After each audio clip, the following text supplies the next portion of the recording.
നമ്മളിന്ന് സംസാരിക്കാൻ പോകുന്നത് വിശപ്പിന്റെ ശാസ്ത്രത്തെക്കുറിച്ചാണ്. എങ്ങനെയാണ് മനുഷ്യനിൽ വിശപ്പ് എന്നൊരു അനുഭവം ഉണ്ടാകുന്നതെന്നും അത് എങ്ങനെയാണ് മസ്തിഷ്കത്തിൽ ഒരു അനുഭവമായി മാറുന്നതെന്നും അതിന്റെ പ്രവർത്തനങ്ങളെ കുറിച്ചാണ് നമ്മൾ ഇന്ന് ഈ വീഡിയോയിലൂടെ പറയാൻ പോകുന്നത്. അപ്പൊ നമുക്ക് വീഡിയോയിലേക്ക് പോകാം.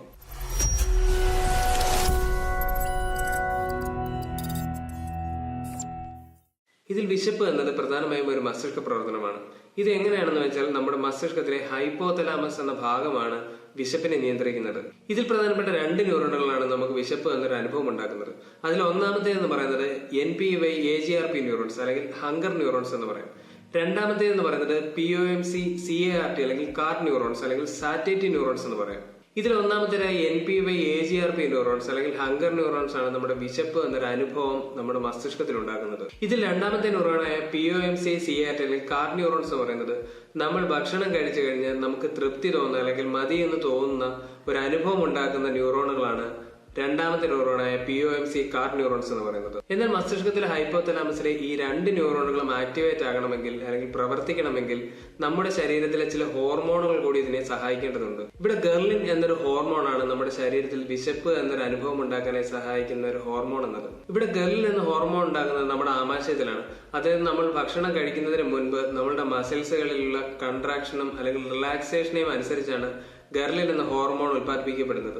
ഇത് കുറച്ചുകൂടെ വ്യക്തമാക്കിയാൽ നമ്മൾ ഭക്ഷണം കഴിക്കുന്നതിന് മുൻപ് നമ്മുടെ ആമാശയത്തിലെ മസിൽസുകൾ റിലാക്സ് ചെയ്യുകയും അവിടെ ഗെർലിൻ എന്ന ഹോർമോൺ ഉത്പാദിപ്പിക്കപ്പെടുകയും ഈ ഗെർലിൻ എന്ന ഹോർമോൺ നമ്മുടെ ബ്ലഡിൽ എത്തുകയും തുടർന്ന് മസ്തിഷ്കത്തിലെ ഹൈപ്പോതലാമസിലെ NPY-AGRP എന്ന ന്യൂറോൺസ് ആക്ടിവേറ്റ് ആകുകയും നമുക്ക് വിശപ്പ് എന്നൊരു അനുഭവം ഉണ്ടാകുകയുമാണ് ചെയ്യുന്നത്. രണ്ടാമത്തേതിൽ ലെപ്റ്റിൻ എന്ന ഹോർമോണാണ്. ഈ ലെപ്റ്റിൻ എന്ന ഹോർമോണാണ് നമുക്ക് വിശപ്പ് എന്നൊരു അനുഭവത്തെ തടയുന്നത്. അതായത് നമ്മൾ ഭക്ഷണം കഴിച്ചതിന് ശേഷം മതി അല്ലെങ്കിൽ തൃപ്തിയായി എന്ന് തോന്നുന്നത് ഈ ഹോർമോൺ ഉത്പാദിപ്പിക്കുന്നത് കൊണ്ടാണ്. ഈ ലെപ്റ്റിൻ എന്ന ഹോർമോൺ ഉണ്ടാകുന്നത് നമ്മുടെ ശരീരത്തിലെ സ്റ്റോർ ചെയ്ത് വെച്ചിരിക്കുന്ന കൊഴുപ്പിൽ നിന്നുമാണ്.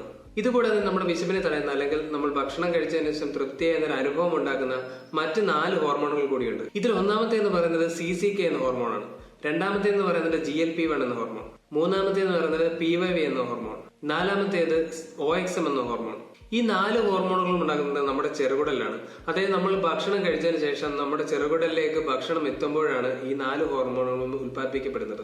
ഇതിൽ ആദ്യത്തെ ഹോർമോണായ ലെപ്റ്റിൻ എങ്ങനെയാണ് വർക്ക് ചെയ്യുന്നതെന്ന് വെച്ചാൽ നമ്മൾ ഭക്ഷണം കഴിച്ചതിന് ശേഷം നമ്മുടെ രക്തത്തിൽ ലെപ്റ്റിൻ എന്ന ഹോർമോൺ റിലീസ് ആകുകയും തുടർന്ന് മസ്തിഷ്കത്തിലെ ഹൈപ്പോതലാമസിലെ POMC-CART അല്ലെങ്കിൽ കാർട്ട് ന്യൂറോൺസിനെ ഇത് ആക്ടിവേറ്റ് ചെയ്യുകയും തുടർന്ന് വിശപ്പില്ലാതാകുകയും അല്ലെങ്കിൽ ഭക്ഷണം കഴിച്ചിട്ട് തൃപ്തി തോന്നുന്നു എന്നൊരു അനുഭവം ഉണ്ടാക്കുകയും ചെയ്യുന്നു എന്നതാണ്. എന്നാൽ മറ്റ് ചെറുകുടലിലെ 4 ഹോർമോണുകളും എങ്ങനെയാണ് വർക്ക് ചെയ്യുന്നതെന്ന് വെച്ചാൽ നമ്മൾ ഭക്ഷണം കഴിച്ചതിന് ശേഷം ഭക്ഷണം ചെറുകുടലിലെത്തുകയും തുടർന്ന് രക്തത്തിലൂടെ ഈ ഹോർമോണുകൾ മസ്തിഷ്കത്തിലെ ഹൈപ്പോതലാമസിലെ POMC-CART കാർട്ട് ന്യൂറോൺസിനെ ആക്ടിവേറ്റ് ചെയ്യുകയും തുടർന്ന് നമ്മുടെ വിശപ്പ് കുറയുകയും ഭക്ഷണത്തിനോട് ഒരു മതിയായി എന്നൊരു അനുഭവം തോന്നുകയും ചെയ്യുന്നതാണ്. ഇതിൽ ആദ്യത്തെ ഹോർമോണായ CCK എന്ന ഹോർമോണാണ് വളരെ വേഗതയിൽ നമ്മുടെ മസ്തിഷ്കത്തിലെ ഹൈപ്പോതലാമസിലെ ന്യൂറോണുകളെ ആക്ടിവേറ്റ് ചെയ്യാൻ കഴിവുള്ള ഹോർമോണുകൾ എന്നത്. അതായത് ഭക്ഷണം ചെറുകുടലിലെത്തി CCK എന്ന ഹോർമോൺ ഉത്പാദിപ്പിക്കപ്പെടുകയും ഇത് വളരെ വേഗം ഹൈപ്പോതലാമസിലെ ന്യൂറോണുകളെ അതായത് നമ്മുടെ വിശപ്പ് കുറയ്ക്കുന്ന അല്ലെങ്കിൽ ഭക്ഷണത്തിന് ഒരു തൃപ്തിയോ അല്ലെങ്കിൽ ഭക്ഷണം മതി എന്ന് തോന്നിക്കുന്ന ന്യൂറോണുകളെ ആക്ടിവേറ്റ് ചെയ്യുകയുമാണ് ചെയ്യുന്നത്. അതായത് ഭക്ഷണം ചെറുകുടലിലെത്തി CCK എന്ന ഹോർമോൺ ഉത്പാദിപ്പിക്കപ്പെടുകയും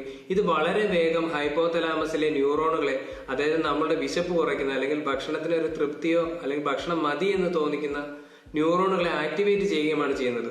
ഇതിലെ മൂന്നാമത്തെ ഹോർമോണായ PYY എന്ന ഹോർമോൺ ഏകദേശം 3 മുതൽ 6 മണിക്കൂർ വരെ എടുക്കും നമ്മുടെ മസ്തിഷ്കത്തിൽ ഭക്ഷണം മതി എന്നൊരു അനുഭവം ഉണ്ടാക്കാൻ. ഇവിടെ ബാക്കി 2 ഹോർമോണുകളായ PYY-യും GLP-1 ഉൽപാദനത്തിന് ശേഷം മസ്തിഷ്കത്തിലെ ഹൈപ്പോതലാമസിലെ ന്യൂറോണുകളെ ആക്ടിവേറ്റ് ചെയ്യാൻ സിഗ്നലുകൾ അയക്കുന്നത് രക്തത്തിലൂടെയാണ്. എന്നാൽ ഇവിടെ CCK എന്ന ഹോർമോണുകൾ മാത്രമാണ് വാഗസ് നെർവ് വഴി വളരെ വേഗതയിൽ നേരിട്ട് ഹൈപ്പോതലാമസിലെ ന്യൂറോണുകളെ ആക്ടിവേറ്റ് ചെയ്യുന്നത്. അതുകൊണ്ടാണ് CCK എന്ന ഹോർമോണുകൾ ബാക്കിയുള്ള 2 ഹോർമോണുകളെ അപേക്ഷിച്ച് വളരെ വേഗതയിൽ സിഗ്നലുകൾ കൈമാറാൻ സാധിക്കുന്നത്. ഇങ്ങനെ CCK എന്ന ഹോർമോണിന് വളരെ വേഗം മസ്തിഷ്കത്തിലേക്ക് സിഗ്നലുകൾ അയക്കാൻ കഴിയുന്നത് കൊണ്ട് തന്നെ നമ്മൾ ഭക്ഷണം കഴിച്ചതിന് ശേഷം വിശപ്പ് വല്ലാതെ കുറയുകയും അല്ലെങ്കിൽ ഭക്ഷണം മതി എന്നൊരു അനുഭവം ഉണ്ടാകുകയും ചെയ്യുന്നു എന്നതാണ്. അതുകൊണ്ട് തന്നെ ബാക്കി 2 ഹോർമോണുകളും നമ്മൾ ഭക്ഷണം കഴിച്ചതിന് ശേഷം വളരെ പതുക്കെ മാത്രമേ നമ്മുടെ വിശപ്പ് കുറയുകയുമുള്ളൂ. അത് മാത്രമല്ല നമ്മൾ കഴിച്ചു കഴിഞ്ഞതിന് ശേഷം വീണ്ടും വിശക്കുന്നു എന്ന് തോന്നുന്ന ഒരു അനുഭവം കൂടി ഉണ്ടാക്കാൻ ഈ ഹോർമോണുകൾക്ക് സാധിക്കുന്നു എന്നതാണ്. അതുകൊണ്ട് തന്നെയാണ് ചില ഭക്ഷണങ്ങൾ നമ്മൾ നിറച്ച് കഴിച്ചതിന് ശേഷം വീണ്ടും വിശപ്പ് അനുഭവപ്പെടുകയും ചെയ്യുന്നതിന് കാരണം എന്നത് ഈ രക്തത്തിലൂടെ സിഗ്നലുകൾ കൈമാറ്റം ചെയ്യപ്പെടുന്നതിനുള്ള കാലതാമസം എന്നതാണ്. അതുകൊണ്ട് തന്നെ വളരെ പതുക്കെ മാത്രമാണ് ഈ സിഗ്നലുകൾ മസ്തിഷ്കത്തിലെത്തുകയും ഹൈപ്പോതലാമസിലെ കാർട്ട് ന്യൂറോൺസിനെ ആക്ടിവേറ്റ് ചെയ്യുകയും നമുക്ക് വിശപ്പ് മതിയായി എന്നൊരു അനുഭവം ഉണ്ടാക്കുകയും ചെയ്യുന്നത്. ഇതിന് മറ്റൊരു കാരണം കൂടിയുണ്ട്. അതായത് ബാക്കി 2 ഹോർമോണിനെ അപേക്ഷിച്ച് CCK എന്ന ഹോർമോൺ അപ്പർ ഇൻഡസ്റ്റൈനിലും, അതായത് ബാക്കി 2 ഹോർമോൺ അതായത് PYYയും GLP എന്ന ഹോർമോണും ലോവർ ഇൻഡസ്റ്റൈനിലുമാണ് ഉള്ളത്.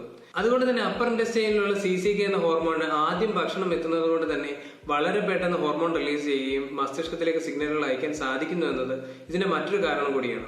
എന്നാൽ എല്ലാ ഭക്ഷണങ്ങളെയും ഒരേപോലെയല്ല ഈ 3 ഹോർമോണുകളും സമീപിക്കുന്നത്. ഇതിൽ ആദ്യത്തെ ഹോർമോണായ CCK പ്രധാനമായും പ്രോട്ടീൻ ഫുഡുകളോടാണ് സമീപിക്കുന്നത്. ബാക്കി ഹോർമോണുകളായ PYYയും GLP-1 എന്ന ഹോർമോണുകളും കാർബോഹൈഡ്രേറ്റിനോടും ഫാറ്റിനോടുമാണ് സമീപിക്കുന്നത്. ഈ 3 ഹോർമോണുകൾ സിഗ്നലുകൾ അയക്കുന്നതിനുള്ള വ്യത്യാസം കൊണ്ട് തന്നെയാണ് നമ്മൾ കാർബോഹൈഡ്രേറ്റ് കഴിക്കുന്നതിനെ അപേക്ഷിച്ച് പ്രോട്ടീൻ ഫുഡ് കഴിക്കുമ്പോൾ നമുക്ക് പെട്ടെന്ന് വിശപ്പ് കുറയുന്നതിനും ഭക്ഷണം മതി എന്ന് തോന്നുന്നതിനും ഒരു കാരണമെന്നത്.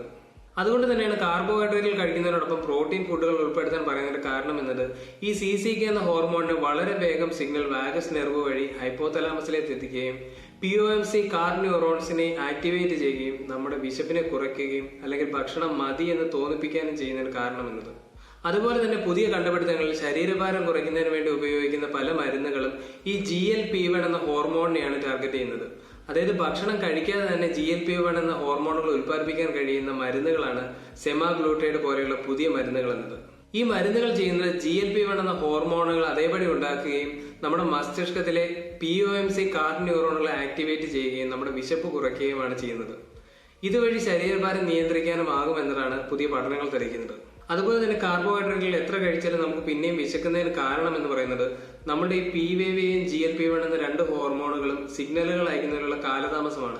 ഏകദേശം 20 മുതൽ 30 മിനിറ്റോ അതിലധികമോമാണ് മസ്തിഷ്കത്തിലേക്ക് ഈ സിഗ്നലുകൾ അയക്കാൻ എടുക്കുന്ന സമയം എന്നത്. അതുകൊണ്ട് തന്നെ വളരെ പതുക്കെ കാർബോഹൈഡ്രേറ്റുകൾ കഴിക്കുന്നത് കൊണ്ട് തന്നെ നമുക്ക് വിശപ്പ് കുറയ്ക്കാൻ സാധിക്കുന്നു എന്നതാണ്. അപ്പോൾ ഇത് എല്ലാവർക്കും മനസ്സിലായിട്ടുണ്ടെന്ന് വിചാരിക്കുന്നു. അപ്പോൾ വീഡിയോ ഇഷ്ടപ്പെട്ടെങ്കിൽ ചാനൽ സബ്സ്ക്രൈബ് ചെയ്യുക, വീഡിയോ ഷെയർ ചെയ്യുക. അപ്പോൾ അടുത്ത ടോപ്പിക്കുമായി വരുന്നവരെ ബൈ.